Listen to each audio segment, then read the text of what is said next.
تخيل مكان كده مش بيروحوا غير المشهورين وبس، مقصد لكبار نجوم الوطن العربي وحتى العالم. زارته ياسمين صبري وكريم عبد العزيز وفنانين تانيين كتير. من الآخر ده مش مكان بس للأكل، لكن للحظات لا تنسى، حاجات بتشوفها وتقول ده مش مطعم عادي، ده كأنه مسرح، والمسرح ده مش أي مسرح، ده مطعم المدينة اللي في قلب اسطنبول. تعالوا نعرف حكاية المطعم ده اللي ناس كتير بتبص عليه، وكان سبب خلاف كبير بين أشهر شيف في تركيا ووالده.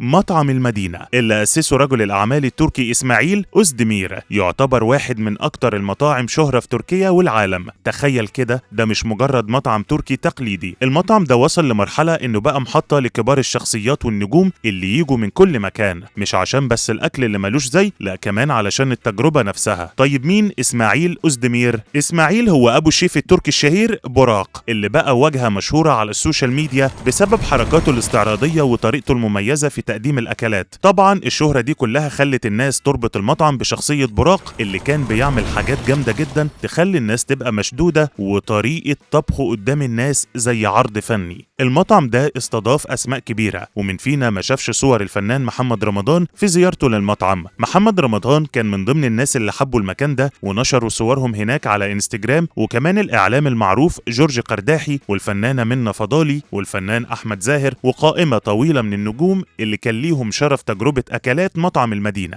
أصل الموضوع مش بس إنك تروح تاكل، لكن كمان تستمتع بأجواء المطعم الفخمة وتستقبل تجربة مش هتتكرر بسهولة. المطعم وصل لدرجة إنه بقى يستقبل مشاهير الوطن العربي وأحيانا نجوم عالميين كمان. وعلى سبيل المثال مؤخرا الفنان كريم عبد العزيز والفنانة ياسمين صبري زاروا المطعم ده، وفي معلومة حلوة إن زيارتهم كانت أثناء تحضيراتهم لفيلمهم الجديد اللي اسمه الأرض السوداء، يعني كأنها لحظة كده من الاسترخاء قبل ما يدخلوا في تصوير الفيلم. لكن بقى خلف الأضواء في دراما عائلية حصلت في وقت ما. انتشرت أخبار إن في خلافات قوية بين الشيف براق ووالده إسماعيل. الأخبار قالت إن الوالد قرر يطرد ابنه من المطعم، وهنا بقى كان في كلام كتير وأقاويل عن ملكية المطعم وإزاي إنه بقى من نصيب الأب لوحده. براق خرج في وقت وقال إنه هو كان ليه حق في المطعم ده، وإنه هيفتح مطعم خاص بيه، وكانت صدمة للناس اللي بتحبهم وبتشوفهم كعيلة واحدة. ومن ساعتها المطعم استمر في تقديم خدماته ونجح في تجاوز المشاكل دي، واستقر الوالد إسماعيل فيه. أما براق بقى قرر يعمل مشروعه الخاص بعيدا عن والده. المشهد ده كشف للناس إن حتى في العائلات الكبيرة والمشهورة الأمور مش دايما سلسة، وإن النجاح أوقات بيفرق بين الناس زي ما بيوحدهم. النهاردة مطعم المدينة لسه بيلمع وشادد أنظار الناس، وبيفضل لحد النهاردة وجهة فريدة يقصدها المشاهير اللي بيدوروا على تجربة ما تتنسيش. رغم الخلافات اللي حصلت بين الشيف براق ووالده، مطعم المدينة لسه بيقدم تجربة فريدة من نوعها، وده اللي مخلي الناس تجيله من كل مكان في العالم.